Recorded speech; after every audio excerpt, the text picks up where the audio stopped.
Okay, so welcome to part two of our one out of six, should I say, series within sales. And this is lesson 73H radio, 223 part timers. We ended off with this slide here, which comes from a snapshot from your textbook with Pam. Let me get some my eyes. Pam Lantos, right? Sales tips. And we went through each one of them in, obviously in retrospect of how to keep things in the right mindset to be a great salesperson. And then we also obviously discussed a couple of the semantics before that, good attitudes, and exactly how to obviously follow up with like let's say the cold calling, and when you're on a hot lead, and so on and so forth. So let's have a look right now at the script. It's almost like a telesales script, right? But this is more about guiding you on how to, have that conversation, right? So it'll be a good thing if you try it out on like maybe a sibling or a friend, or whatever it is, or with each other if you are in contact with one another, and then see how greatly convincing you can be, and maybe how you can maybe ad hoc and play it up and be that charismatic person that we want you to be as a salesperson. All right, let's have a look at the opener. All right. Hi, may I speak with your manager or owner, please? So if they are unavailable, ask for their name and find out when they will be in. Let the person that you are speaking with know that you are going to call back, and if possible, get the fax number if they still have a fax, or if they have, like I say, an email or whatever it is, or if you're allowed to, chat to them directly via WhatsApp, ask for their permission, and prepare the documents for the manager, which you should have already prepared, prepared. Okay, I want you to say dash pre-prepared, right? And so that you're all ready, because you don't know, maybe they're all going to answer quickly with to your response, whatever it may be. They want something obviously that's structured, and again, people like to have proactive ideas being sold to them, so then they'll be like, okay, that's actually something that I never thought of, or I haven't thought of yet, and this looks like a great opportunity to maybe just discover and research a little bit more. So they'll call you and have a conversation. All right, if you're on the line with a manager or owner. Hi, my name is Chris Jordan, and I'm calling from BMH Radio. I'm a non-profit student. That's a non-profit student-run radio station at Boston Media House here in Johannesburg at Parkmore. I'm calling today to see if you are interested in donating, if you have a prize in mind. So, for example, donating maybe a restaurant voucher, maybe it's a take-a-lot voucher, maybe it's a whatever it is, and you'll put that in there. All donations are 100% tax deductible. So note that your business can write that off, and we will thank your business on radio for the donation. Okay, so this is this is for, let's say, we're looking again for community stations. Donations are allowed. We are normally we don't do that on in commercial spaces. So okay, right now they are likely to either say yes or no. Tell me more. Here are the responses. If they do say no, what are you going to say? You're going to say, look, thank you for your time. I really appreciate it. If you have any questions, or you would like to, let's say, collab with us, or give back to our community, the community that we both share, then please make sure that you can call me directly on this line, or I'm just going to send that mail to you, so you know that you have the contact information in the future. If it is a yes, then thank you. What is your fax number or your email, right? Get the manager's name and title. I'm going to fax over, send you that information right now. I'll include a contributor form, which I'll need you to fax or send, just obviously PDF sign that back. Give me an electric signature, it doesn't really matter. To me at your convenience, and thank you again. I really appreciate it. I'll have that information faxed to you as soon as possible. And let's say, tell me more. You got to know more. So it would be already a promotional opportunity. So that how that works is that we'll partner up, make sure that we obviously punting you, and make people aware, our demographic and our listeners are aware of who you are, what you do, your service. Because in return for your donation, we want to thank your business on air, give you some free quote unquote advertising. I know that it is not free. You are donating something, but we want to obviously give you more than your money's worth, give you some value for your money, and make multiple mentions of your business leading up to and during our contest or event. So it's a win-win situation for both of us. Does this sound like something that would work with your business, or something that you have dealt with before, or is it interesting to you? As I said, all donations are 100% that tax deductible. And also for every set, then you obviously say set the rand amount in the goods and services, or set the rand amount in cash, you'll receive one contributor announcement. So let's say every $200 or $500 or $1,000 that you give us, we'll do an extra punt on air. We'll put that through on different shows. Make sure that we maybe add that as an extra free post on Instagram or TikTok or whatever it may be, right? Just make the deal nice and sweet. Okay, I can fax you a packet of information about our station and what we're looking for. May I have your fax number, email address, any which way, just the easiest way to communicate with you, so that I may fax some more information, please. So if the business does not have a fax machine, offer the drop in mail station information, whatever it may be. Most businesses still will still somewhat have a form of a fax machine. That'll be, I'm saying it's going to be a hybrid with the printer that they use or whatever it may be. But ideally, obviously, when you do, let's say, scan and whatever it may be, that's called considered quote unquote a fax, right? So you're going to scan something through the printer machine. It'll obviously be sent digitized to a PC, and then you can obviously send that or set those settings to mail a person directly, right? Okay. Anyway, it doesn't matter. Printers are very advanced right now. Thank you for your time, and I will have that information for you ASAP. And then, if you do say ASAP, please make sure that you do that as soon as possible. All right. So when we have produced spots, that means we're going to put some sound engineering, some production into those spots, 30-second spots, 20-second spots, 45-second spots, 40-second spots, and even 1-minute spots for our public service announcements when they are applicable. Right. What do we want to do within these spots? They've got to be scripted, well scripted before. Choose the right voiceover artist. Definitely, obviously, have a capable and competent sound engineer there. And then again, obviously, put this in a tight deadline, and obviously a tight, I'm saying realistic deadline. Will the commercial engage a listener? Right. So remember what we said about making sure that you do evoke emotions and touch I say touch the listener in different aspects of their life. So you will not touch them in different aspects, but I'm saying different as in you have a number of different aspects to choose from, right? Does this product or service affect health, heart, saving money, or transformative topics? The health, as we know, we said they're like medical aid, like hospital plans, medicine from like Discam or Clicks or whatever it may be. It could also be mental health. So, we could have a PSA announcement from the government. The hearts are obviously emotional stuff that we can, like I say, charity events. Heart can also be about things that you are passionate about. So, let's say going to concerts or delving into community work, or let's say things that you love. Like, for example, I would love a new bed, or I would love the comfort in my own home to be kind of escalated or pivoted a little bit higher. Like I love cooking, whatever it may be. Saving money, definitely, obviously banking, that type of stuff. Anything that also is like a special. So from your brick and mortar stores, or even on your online stores, whatever it may be, or transformative topics. So things like, I'm going to buy this, I'm going to get an experience, I'm going to change my life. I can go down to the coast for like a much like an 80% off deal, and I can sign up for this particular, I don't know, B&B, I don't know, it doesn't matter, right? Okay. How does it benefit the listener? As I've just said, many different ways there. Remember to paint word pictures, okay? Because you have a very short amount of time, that 30 seconds there.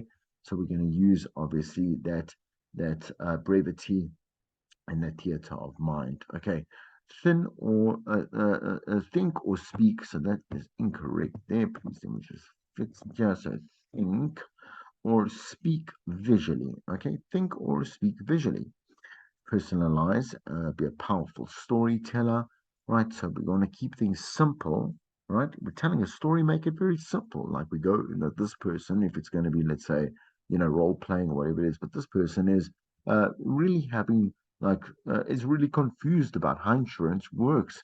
So they went here, they did this, and still they didn't understand. Like their friends told them this, they went here, they followed this instruction, and it was just so confusing on like working on that particular platform, whatever it is, right? Okay. But here it is.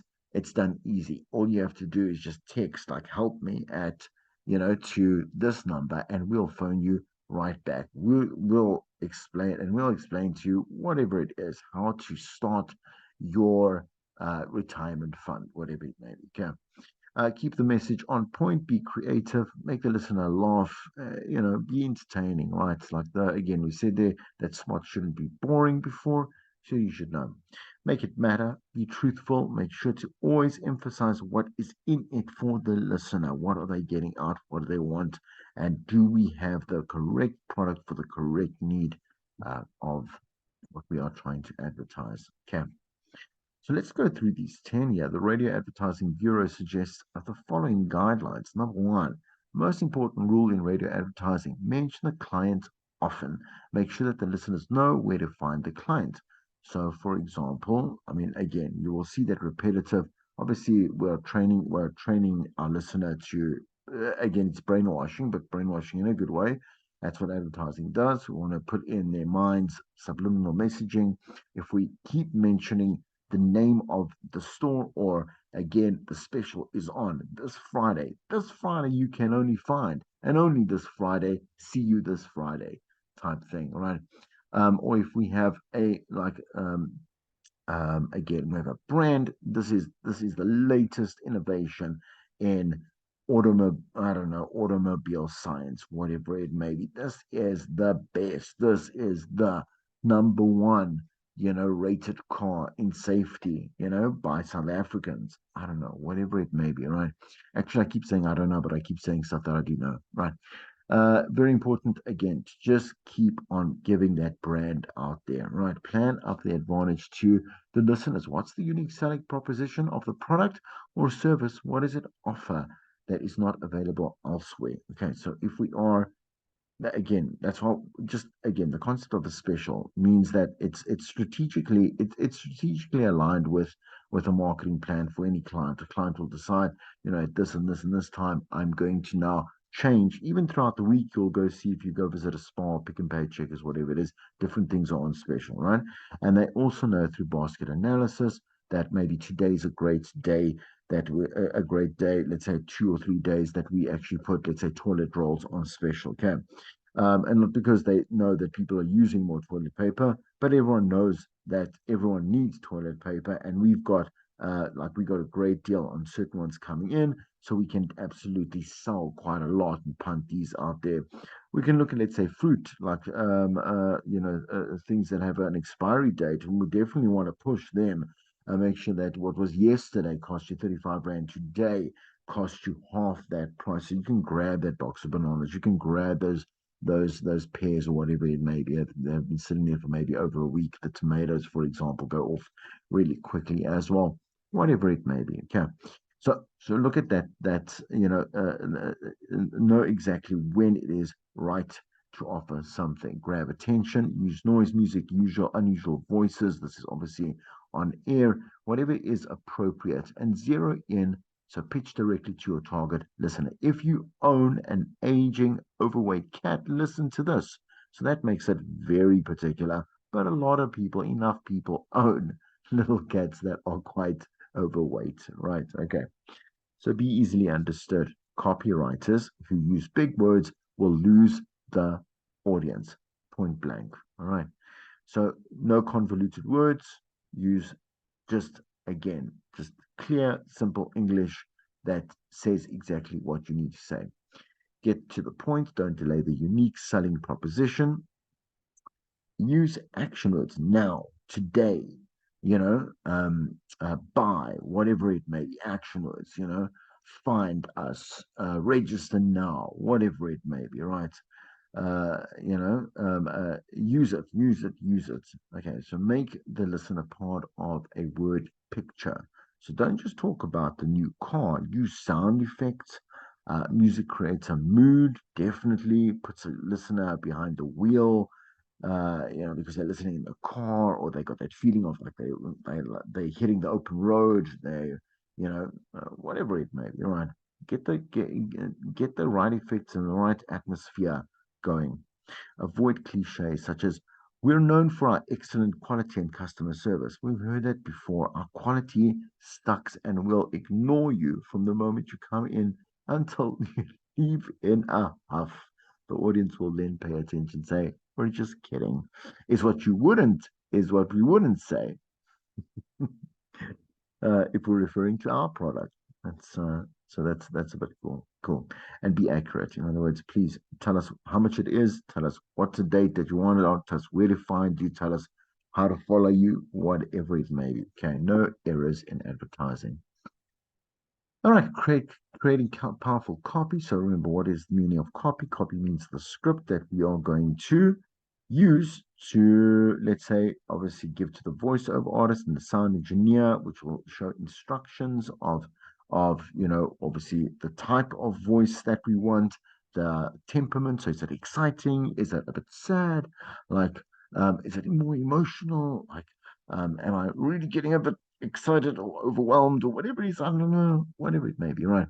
So there will be instructions for the voiceover artist to follow.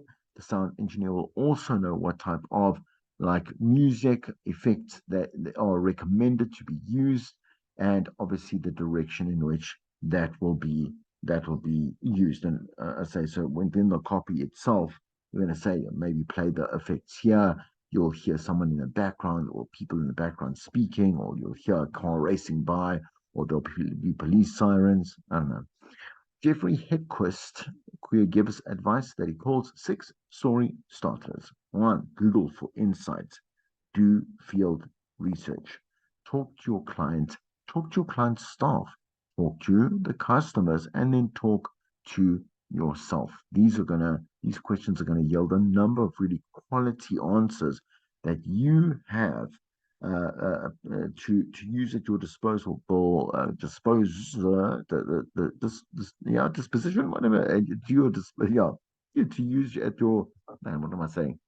Yeah, to use at your disposal. Yeah, there we go. There we go, Chris. I knew I'd get it eventually. Yeah, to use at your disposal while you are creating great copy. Please, obviously, don't use the first script as the only one that you're busy doing. Sit back. Obviously, have your team kind of revise it as well, and obviously the sales team, you have to anyway pass it by them before it actually goes to the final and the production process, right? Writing good copy fast. So Maureen Bullies copywriting techniques. Writing narratives, writing dialogues and narratives is when I'm going to tell a story. It's me. This is what I saw. I don't know. I asked myself the following question, and in the morning I realized that the answer was very clear. So it's a bit of a narrative. Writing dialogue, so between people, testimonials. I used this today, and it was great for me. And then you get another person saying, I was a customer at, or I used client service at whatever it may be, and I was really happy that they did this and this and this. The art of storytelling, as you've heard so many times in this lesson, very important to have a beginning, middle, and an end. And all, so you know what you want to do at the end there. Write the copy to make sure that you get to that ending, not just an ending. And then humor, common themes of humor, like human conditions, um, incongruity, exaggeration, puns or double meanings, simple comedic quote unquote factions or sects or semantics, should I say? Is that a better word?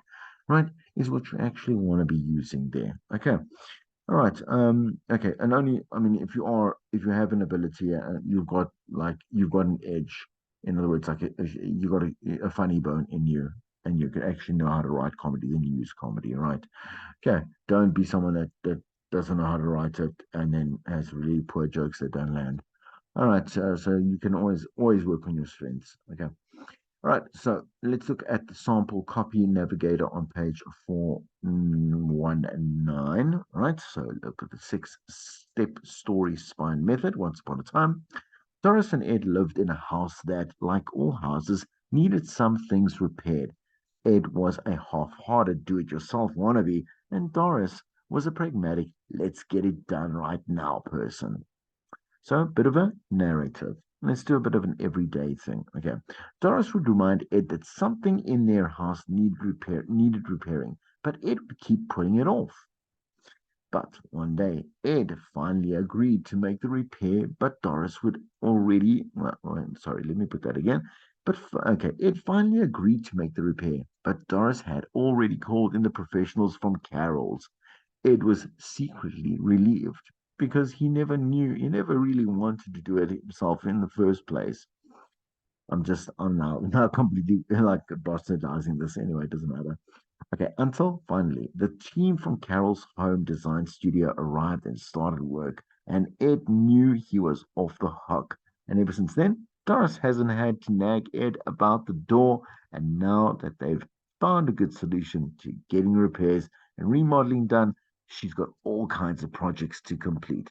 So that's quite nice. It's a nice little script, nice little storytelling narrative. We know exactly what happened. A little bit of humor there in terms of like getting the personality traits of Ed and Doris, and then obviously pushing in Carol's home design studio. Right.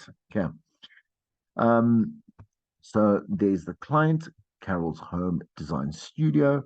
The radio spot is 60 seconds, this particular here, and it is professionals. All right. So Doris says, Ed, Ed, let me just zoom in a little bit more. I think you can actually see that. All right. Mm-hmm. Doris, you're a good provider, a loving husband. Where's this going, Doris? But as a home repair guy, uh-huh, you're a good provider, a loving. It's the front door, isn't it? Well, it needs replacing, and I've been asking you to do this for what a year, 1 year, 3 months, 14 days. Ed, all right, I'll get to it. I've taken care of it. You, uh, what did? Oh, this is where my bad acting comes in. You, what did you know about? I know enough to call Carol's Home Design Studio. So that's a first mention of Carol's Home Design Studio. Just note, Ed. All right. Well, they do have good prices on doors. Subliminal messaging saying that obviously we got that. Yeah, they sure do. That's where the professionals get their stuff. And Carol's can do the whole installation. Really? And they have a team of installers who are experienced in, and then the doorbell rings. Oh, well, that's probably them right now calling out, okay, guys, you can start on the front door, please. Do I know these guys? No, but Carol's guarantees their work. Think they need my help? No, that's terrible. Do you think they need my help? No. But I won't have to. No, that's not right. That's not a Doris. No, but I'm not going to have to nag you anymore about the front door. Great. Now, about those kitchen counters, just go to Carol's, Doris. You know what the commercials say. They're on Route 1 South, on Route 1 South in Fairfield, next to Ace Hardware, right? In Ottawa. Ottawa, that's definitely American.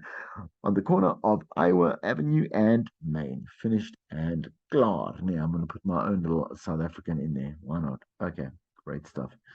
Right. I hope you find that entertaining and also a little bit educational, hopefully. I'll see you in the next lesson. Have a good